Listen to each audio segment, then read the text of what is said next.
오늘은 이 제목처럼 안정적으로 보였던 직장에서 정년 혹은 명예퇴직 후 시작한 개인 택시 도전이 예상치 못한 결과로 마무리되는 이야기를 해보려 합니다. 여러분도 은퇴하면 뭘 해야 할지, 퇴직금을 어떻게 굴려야 할지 막막할 때가 있죠. 요즘 들어 주변에서 차라리 개인 택시라도 하면 먹고 사는 데는 문제 없지 않겠어? 라는 말을 심심치 않게 들으실 거예요. 한때는 퇴직 후 택시기사가 불확실한 세상에서 비교적 안정적인 자영업처럼 여겨지기도 했습니다. 그런데 정말 그럴까요? 대기업에서 오랜 세월 일한 분들도, 정부기관이나 공기업에서 퇴직하신 분들도, 심지어 중소기업에서 일찍 퇴직하신 분들까지의 차로 내가 일하는 개인 택시가 매력적으로 보이는 건 사실입니다. 출근 도장을 찍지 않아도 되고 손님을 받으면 그만큼 수익이 생기는 구조니까요. 그런데 생각보다 개인 택시 생태계는 녹록지 않습니다. 오늘은 구체적인 세 가지 사례를 통해 실제로 개인 택시 시장에 뛰어들었다, 1년 만에 어려움을 겪고 폐업까지 고민하게 된 분들의 이야기를 나눠보려 해요. 실제로 이분들이 어떤 과정을 거쳐 어떤 난관에 부딪혔는지, 그리고 도대체 무엇이 충격적이었는지 낱낱이 풀어보겠습니다. 은퇴가 코앞이든 아니든 이 글을 통해 은퇴 후 제2의 직업을 고민하시는 분들께 조금이나마 도움이 되길 바랍니다. 1. 30년 대기업 생활 끝. 내 택시로 편히 먹고 살 줄 알았다. 김재수 가명 58세. 일기대와 현실의 괴리. 김재수 씨는 58세에 대기업을 명예퇴직했습니다. 남들은 부러워할 만한 이력과 퇴직금을 받았고 큰 빚 없이 내 집도 마련했으니 어느 정도 안정적이라는 평가를 받았죠. 문제는 은퇴 후 어떻게 살아갈지였습니다. 나는 대기업에서 일하면서 스트레스도 많이 받고 야근도 많았거든요. 이제 좀 편하게 개인 택시라도 몰면서 지내보자, 이런 생각이 컸어요. 김 씨가 처음 개인 택시를 결심한 이유는 간단했습니다. 유연한 근무 시간과 투자 대비 꾸준한 수입이라는 환상이 있었기 때문입니다. 내가 가진 차나 퇴직금을 활용해 택시 면허를 구입하고 하루 68시간만 달리면 어차피 먹고 사는 돈은 나올 것 아니냐라는 거죠. 하지만 막상 시작해보니 예상과 달랐습니다. 이 면허 구입부터 초기 비용의 압박. 개인 택시를 시작하려면 먼저 개인 택시 면허를 사야 합니다.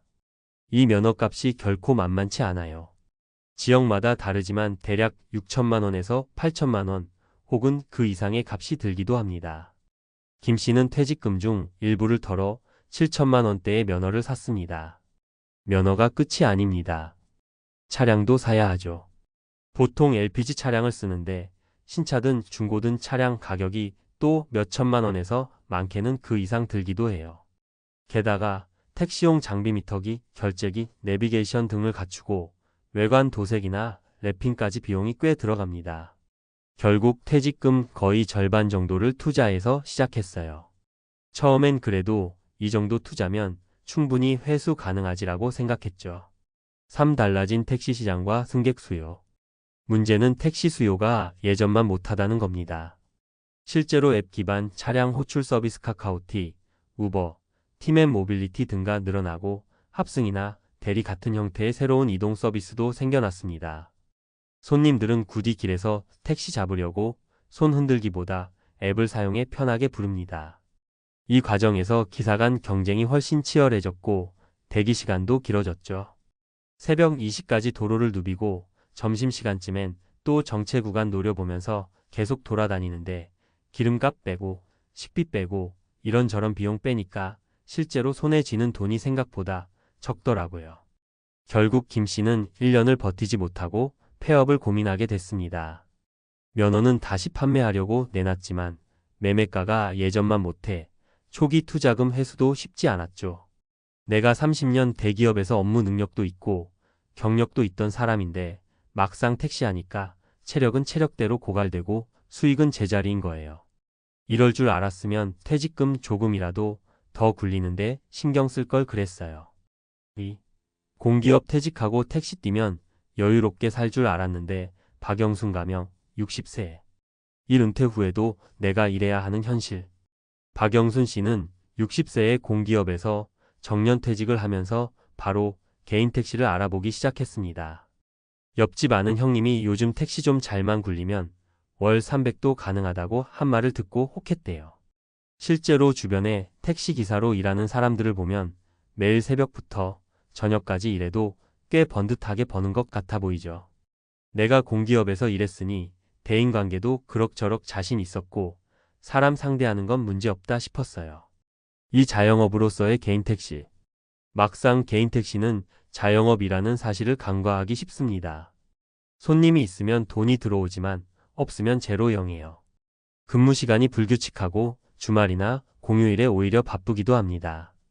박 씨는 이 리듬에 적응하는 게 쉽지 않았다고 합니다. 공기업 다닐 때는 일정한 출퇴근 시간이 있었는데 택시는 오로지 내가 스케줄을 짜야 돼요.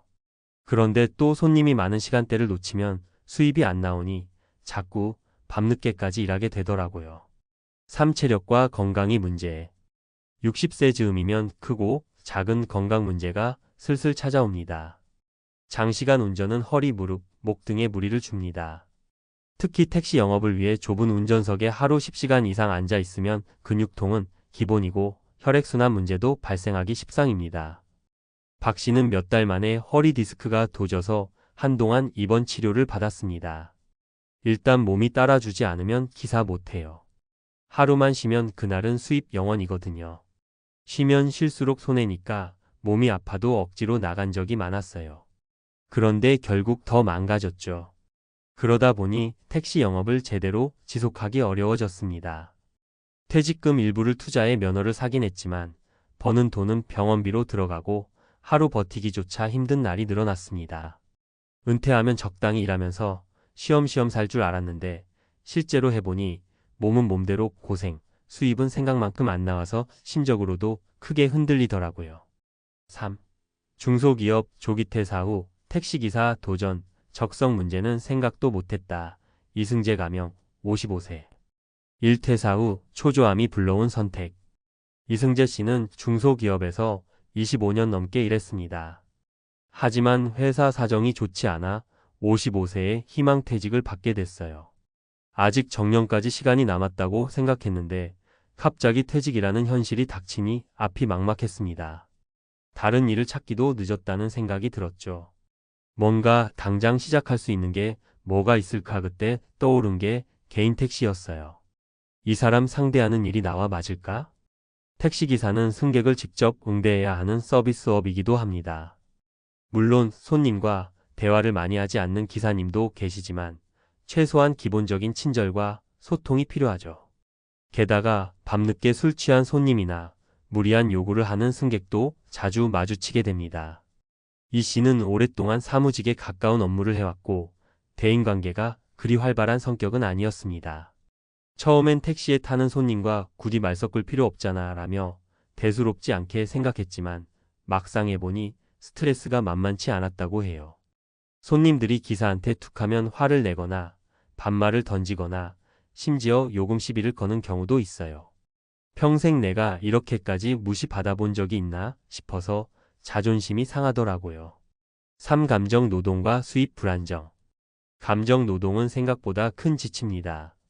특히 퇴직 전에는 어느 정도 내가 회사에서 인정받는다는 자존감이 있었을 텐데 개인 택시에선 어쩔 수 없이 하루 종일 승객의 눈치를 봐야 하는 날도 있어요.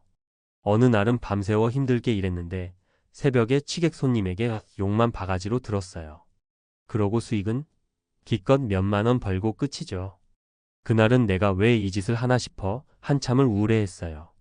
결국 이 씨는 개인 택시를 시작한 지 1년이 채 안 돼 관두기로 결심했습니다. 감정이 소진되고 앞으로 이 일을 계속한다면 건강뿐 아니라 정신적인 부분도 버티기 어렵다고 판단한 거죠. 택시가 누구에겐 괜찮은 선택일 수 있지만 성격이나 적성, 그리고 어느 정도 대인관계 스트레스를 감당할 마음의 준비가 있어야 할 것 같아요. 은퇴를 앞둔 분들에게 드리고 싶은 조언. 사전 조사와 냉정한 수익 계산. 개인 택시 혹은 어떤 자영업이든 시작하기 전에 실제 수익 구조를 꼼꼼히 계산해 보셔야 합니다. 택시의 경우에는 면허 구입비, 차량 구입 및 유지비, 보험료, 유류비, 각종 세금, 그리고 예상되는 월순 수입까지 정확히 산출해 보는 게 중요합니다. 남들이 한 달에 300은 번다더라 하는 말만 듣고 뛰어들기엔 변수가 너무 많습니다. 체력과 건강 상태 점검. 나이가 들수록 하루 8시간 넘게 운전대를 잡는 건 쉽지 않습니다. 거기에 야간 근무를 병행하거나 주말에 집중적으로 일해야 할 경우 건강이 받쳐주지 않으면 금방 지치게 돼요. 미리 건강검진을 받고 허리, 무릎 등 장시간 운전에 취약한 부위를 관리해야 합니다. 은퇴 후에는 조금 편하게 일하겠다라는 생각을 갖고 시작하면 큰 낭패를 볼 수 있습니다. 적성과 성격도 고려하자. 택시기사는 결국 서비스업입니다. 손님 응대에 스트레스를 많이 느끼는 성격이라면 솔직히 하루에도 수십 명씩 만나는 일이 고통스러울 수밖에 없어요. 나는 혼자 일하는 건 괜찮지만 사람들 상대하면서 시비 걸리면 못 참는다. 이런 분들은 다른 직업을 찾는 게 더 현명할 수 있습니다. 새로운 방식의 택시 시장 파악. 요즘은 택시도 플랫폼 택시, 카카오티 같은 호출 서비스가 시장을 주도하고 있습니다. 단순히 길에서 손님을 찾는 시대는 사실상 끝나가고 있어요. 승객들이 앱을 통해 호출하는 일이 대부분이고 그만큼 기사들 사이의 경쟁이 치열해졌죠. 이 흐름을 파악하고 디지털 장비나 앱을 잘 다룰 수 있어야 일정 이상 수익을 기대할 수 있습니다. 다른 은퇴 전략도 함께 모색. 개인 택시를 막연히 꿈꾸기보다는 내가 정말 좋아하고 잘할 수 있는 일이 무엇인지 고민해보는 게 좋아요. 퇴직금을 전부 투자하기 전에 소규모 창업 온라인 판매, 컨설팅, 강의, 취미 관련 사업 등이나 재취업 혹은 파트타임 근무를 병행하는 방식 등 다양한 선택지를 탐색하는 편이 안전합니다. 은퇴 후에도 수입원이 여러 갈래로 나뉘어 있으면 한 곳이 망해도 급격히 흔들리지 않습니다. 예컨대 월세 수익이나 배당 수익을 일부 갖고 있으면서 개인 택시를 겸업한다면 부담이 덜할 수 있습니다. 맺은 말. 58세 대기업 퇴직 후 개인 택시 도전. 1년 만에 폐업한 충격적인 이유라는 문장만 보면 은퇴 후 택시를 택하신 분이 예상을 빗나간 결과에 얼마나 충격을 받았는지가 드러납니다. 하지만 이건 비단 개인 택시만의 문제가 아니라 많은 은퇴자들이 공통적으로 겪는 은퇴 후 사업 실패의 단면이기도 합니다. 많은 분들이 퇴직금과 오랜 직장 경력을 바탕으로 내가 뭐든 해도 되겠지라는 자신감을 갖습니다. 그런데 자영업이나 개인 택시 같은 분야는 기존의 업무 스킬과 전혀 다른 능력을 요구하기 일쑤죠. 결국 체력 건강 문제, 초기 투자비, 매출 불안정, 감정 노동, 시장 변화 등을 감안하지 않고 뛰어들면 1년도 못 버티고 접는 안타까운 상황이 벌어지는 겁니다. 은퇴 후에는 자칫하면 인생 이막이 새로운 기회가 아닌 또 다른 고민의 시작이 될 수 있습니다. 그러니 준비를 철저히 하는 것이 무엇보다 중요합니다. 특히 지금 직장 생활 중이시라면 현업에 충실하면서도 미래를 위한 작은 시도나 부업, 공부를 병행해 보시는 걸 추천드립니다. 퇴직 후 곧장 새로운 업종에 뛰어드는 것보다 미리 조금씩 경험을 쌓아보는 게 실패 위험을 크게 줄여주니까요. 마지막으로 우리 모두가 바라는 은퇴 후 삶은 어느 정도 경제적 여유와 몸과 마음의 건강, 그리고 가족과의 안정된 관계를 누리는 삶일 거예요. 그걸 위해서 지금부터라도 다양하게 정보를 수집하고 혹독한 현실을 받아들이되 절망만 하지 않고 나한테 맞는 돌파구를 찾아보시길 바랍니다. 이것저것 시도해보고 안 맞으면 과감히 접을 수도 있어야 해요. 은퇴 후 시간은 길 수 있습니다.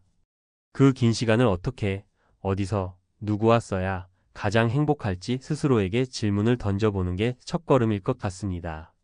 오늘 이야기한 세 분의 사례가 은퇴 후 개인 택시에 도전하려고 준비 중인 분들께 조금이나마 도움이 되었으면 좋겠습니다. 어떤 일이든 쉽지 않지만 미리 알면 대응할 수 있는 여지가 생기니까요. 부디 신중하고 현명한 선택으로 은퇴 후에도 행복한 삶을 이어가시길 응원합니다.